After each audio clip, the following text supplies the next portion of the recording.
Hello. It was just a kiss. Don't be so insecure, she told me after going to her ex's birthday party. Then one of her coworkers sent me a video of what actually happened. I kicked her out and cut all contact. 3 months later, she showed up at my door screaming, "My name is Gary, I am 34, and I run a small online resale business based in Rotterdam. Most of my days revolve around sourcing inventory, packing orders, dealing with customers, and keeping the whole thing moving so it actually makes money." My wife was Jessica, 32, and we had been together for 6 years, married for 3. We lived in a 2-bedroom flat near the river, no kids, 1 shared car, and a routine that used to feel stable enough that I stopped questioning it. I am posting here because I need outside perspective on whether I missed something obvious or whether this situation got as ridiculous as it feels now. For most of our marriage, Jessica had a way of turning every disagreement into something that made me look unreasonable. If I brought up anything practical like boundaries, time, or respect, she would frame it like I was the one being dramatic. That was her usual approach. She rarely started with yelling. She started with that slightly amused expression that basically meant she thought I was about to embarrass myself. The issue that kicked this whole thing off looked small at first, which is probably why I didn't shut it down immediately. About 4 months ago, Jessica told me her ex was having a birthday party. She mentioned it while leaning against the kitchen counter like she was talking about a co-worker's lunch break. I knew exactly who she meant. His name is Jamie. They dated before me and somehow stayed in contact over the years. Every time I said that seemed unnecessary, she told me adults can stay friends and that I was being insecure. I asked why she needed to go at all. She said because their old friend group would be there and it would be rude not to show up. Then she added that it would probably be awkward if I came, which immediately raised my eyebrows. I asked what that was supposed to mean. She said I had a habit of turning harmless social situations into interrogations. That bothered me more than the party itself. I told her I wasn't comfortable with the idea of her going alone to an ex-boyfriend's birthday party, especially one I apparently shouldn't attend. Jessica rolled her eyes and said I was proving her point about being insecure. For the next 2 days, she acted irritated with me like I had accused her of something outrageous just by reacting. The night of the party, she left around 7. What stood out immediately was how dressed up she was for something she had described as a casual get-together. When I pointed that out, she said women are allowed to look good without it turning into a courtroom hearing. She got home a little after 1 in the morning. I was still sitting on the couch with the TV on, but muted. The moment she walked in the door, I could tell something was off. Not because of anything obvious. No lipstick marks or anything like that. It was her attitude. She already looked defensive before I even opened my mouth, like she had rehearsed an argument during the drive home. At the time, I assumed she was just expecting me to complain again about the party. What I didn't realize yet was that she had a very specific reason to prepare a defense. Jessica kicked off her heels right by the door and tossed her purse on the chair like she usually did when she got home late. What stood out was how annoyed she already looked. I had not even said anything yet, and she was already acting like she had walked into an argument. I asked a simple question. I asked if the party was good. She shrugged and said it was fine. Then she walked past me toward the kitchen and grabbed a bottle of water like she was trying to end the conversation before it even started. I asked who showed up. That was when the irritation started showing more clearly. She said the usual people were there. Old friends from that group she used to hang out with before we met. Then she added Jamie had clearly had too much to drink and was being dramatic because it was his birthday. The way she said his name was casual, but I could tell she was watching my reaction. I told her I was mostly curious how the night went since she got home pretty late. That was when she gave me the look she always used when she wanted to frame me as the problem. She asked if I was seriously starting an interrogation at 1 in the morning. I said no. I just asked how the night went. She leaned against the counter and crossed her arms like she had been waiting for this exact moment. Then she said something that stuck in my head immediately. She said Jamie tried to kiss her at the party, but she pushed him away. She said it quickly like it was supposed to make her look honest. Like she was being transparent before I even asked. I remember sitting there for a second, just processing that. I asked why that even happened in the first place. Jessica rolled her eyes like the answer was obvious. She said he had been drinking all night and got emotional about old memories. She said it was embarrassing, and she shut it down right away. Then she said the line that honestly annoyed me more than the story itself. It was just a kiss. Don't be so insecure. At that point, I had not even reacted yet. I told her the issue was not insecurity. The issue was that my wife went to her ex-boyfriend's birthday party without me, and somehow a kiss situation happened. She threw her hands up and said this was exactly why she did not want me there, because I turned normal social things into a crime investigation. Then she grabbed her phone and started scrolling like the conversation was already over. That was when something about the whole thing started bothering me. Not the story itself. The way she told it felt too prepared. Like she had already decided exactly what version I was supposed to accept before she even walked in the door. I let the conversation drop that night because I was tired, and because pushing further at 1 in the morning usually just turned into Jessica accusing me of ruining the evening. Still, something about her explanation kept bothering me.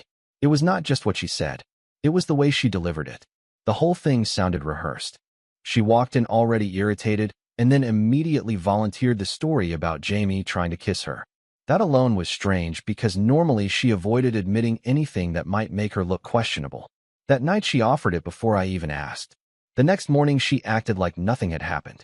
She made coffee, scrolled through her phone, and talked about some office gossip like the conversation from the night before had never taken place. I asked one more question while we were eating breakfast. I asked why Jamie would suddenly try something like that after all these years. Jessica sighed like I had just asked the dumbest question on the planet. She said alcohol makes people stupid and that men sometimes get nostalgic when they drink. Then she added that she already told me she shut it down and that it was weird I kept circling back to it. That was her move every time. If I asked a second question, she framed it like obsessive behavior. So I dropped it. For the next couple of days, everything seemed normal. She went to work, I ran my business, and life moved on like the party had been a minor footnote. Then about a week later something happened that completely changed how I looked at the whole situation. It was a Tuesday afternoon. I was in my office packing orders when I got a message request on Instagram from someone I didn't recognize. The account name looked like a normal personal profile, not a spam account. At first I almost ignored it because my business page gets random messages all the time. But the preview of the message caught my attention. It said something along the lines of "I think you deserve to see this." That immediately made my stomach drop. I opened the message. The person introduced himself as someone who worked with Jessica. He said he debated for a few days about whether to send the message at all. Then he said something that made my chest tighten. He said he was at Jamie's birthday party, and what Jessica told me about the kiss was not exactly what happened. Under that message there was a video attachment. I stared at the message for a solid minute before opening the video. Part of me was already expecting something bad. People usually do not send a message like that unless they are about to show you something unpleasant. Still, I tried to give Jessica the benefit of the doubt for a few seconds. Maybe the video just showed Jamie leaning in and her pushing him away like she described. Maybe the guy messaging me just thought it looked worse than it actually was. I opened the video. The clip was about 15 seconds long, and it was clearly filmed on a phone inside a crowded bar. Music was loud, and people were standing close together near what looked like a long table with drinks everywhere. Jessica was easy to spot immediately. She was standing right next to Jamie with her arm around his shoulders. Not the kind of casual side hug you give an old friend. It looked comfortable, familiar. They were laughing about something while people around them were singing happy birthday. Then Jamie leaned in. What happened next did not match Jessica's story at all. He did not randomly try to kiss her and get rejected. Jessica kissed him first. Not a quick, awkward peck either. It was slow and obvious and lasted long enough that the people around them started cheering. Someone off camera even shouted something about them getting back together.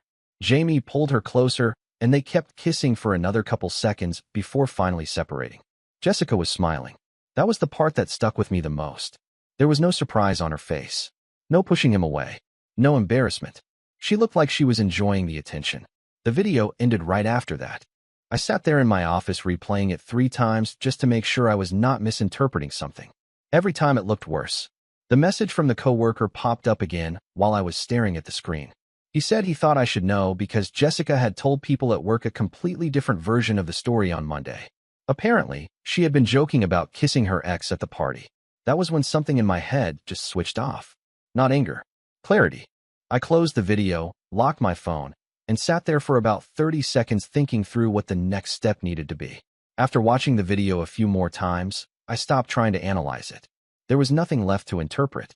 Jessica did not reject Jamie. She leaned in and kissed him first. Then she stood there smiling while people around them cheered. After that she came home and told me he tried to kiss her and acted like I was insecure for even caring. That was enough information for me. I closed my laptop, grabbed my keys, and drove straight home. The apartment was empty when I walked in. Jessica was still at work and normally would not be back for another couple of hours. I stood in the living room for maybe 30 seconds just looking around. Not in a dramatic way, more like mentally separating what was about to change. Then I went into the bedroom and pulled 2 suitcases out of the closet. I started packing her things. I did not throw anything around or try to damage anything. I just moved through the room methodically. Clothes from the closet, shoes from the rack, makeup and toiletries from the bathroom. Everything that was clearly hers went into bags. The quiet in the apartment made the whole thing feel strangely calm. About halfway through, I paused for a minute on the edge of the bed, mostly thinking about the practical side of it. The lease was in my name. I had been living there before we got married. Most of the furniture was mine too. Legally and logistically, there was nothing stopping me from ending the living arrangement right there. So I finished packing. By the time I was done, 3 large bags were sitting next to the front door. Then I sat down on the couch and waited. Jessica walked in around 6:30, still in her work clothes and scrolling through her phone. She barely looked up at first. Then she noticed the bags. She froze in the doorway and stared at them for a couple seconds before looking at me. I told her I saw the video from Jamie's birthday party. For the first time since I had known her, Jessica looked genuinely caught off guard. She tried to laugh it off and said something about it just being a stupid kiss. I told her she already lied about that once, and I was not interested in hearing a second version. Then I pointed at the bags and told her she needed to leave. That was when the screaming started. Jessica's reaction was immediate and loud. She started yelling before she even put her bag down. Not confused yelling either. Angry yelling. The kind people use when they think they can overpower the situation with volume. She asked what the hell I thought I was doing. I told her again that I saw the video. For a second, she tried the same tactic she used the night of the party. She rolled her eyes and said it was just a kiss, and that I was blowing things out of proportion. I did not argue with her. I simply picked up my phone, opened the video, and held the screen out so she could see it. The moment she recognized what was playing, the color drained out of her face. She watched the clip for maybe 5 seconds before looking away. Then she switched strategies. Suddenly, it was not about denying it anymore. It was about minimizing it. She started saying it was stupid and meaningless and that everyone there had been drinking. She said Jamie kissed her, and she just went along with it for a second because the whole group was cheering and it would have been awkward to push him away. I reminded her that the video clearly showed her leaning in first. That was when she snapped again. She said I was acting insane over something harmless and that normal people would laugh something like that off. Then she asked who sent me the video like that was the real problem. I told her that did not matter. The only thing that mattered was that she lied to my face and then tried to make me feel insecure about it. She kept talking over me, raising her voice higher each time. At one point, she said something that honestly made the whole situation easier. She said if I had trusted her like a normal husband, none of this would even be a problem. That sentence basically confirmed everything I needed to know. So I stood up, walked to the door, and pulled it open. Then I pointed at the bags. I told her the conversation was over and she needed to take her things and leave. Jessica stared at me like she was waiting for me to back down. When I did not move, she started screaming again, this time louder, accusing me of throwing away a marriage over one stupid moment. I told her calmly that the moment was not the kiss. The moment was the lie that came after it. Then I stepped aside and waited for her to walk out. Jessica stood there for another 10 seconds like she was still expecting me to change my mind. When it became obvious that I wasn't going to argue anymore, the anger came back again. She grabbed the first suitcase and dragged it across the floor toward the hallway. While she was doing that, she kept talking. Not really to me. More like talking at me. She said I was overreacting. She said people in real relationships work through mistakes. She said throwing her out proved I had always been controlling. I didn't respond. The whole point of packing her things beforehand was to avoid turning it into a long emotional debate. I had already made the decision. She hauled the rest of the bags out to the hallway, muttering under her breath the whole time. At one point, she turned around and said I was going to regret this once I calmed down. I told her calmly that I was already calm. That seemed to irritate her more than anything else. A few minutes later, she made one last trip back inside to grab her purse and jacket. She stopped near the door and looked at me like she wanted the final word.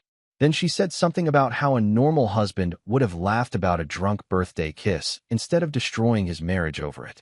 I told her the marriage was destroyed the moment she lied about it and tried to turn it around on me. After that, she finally left.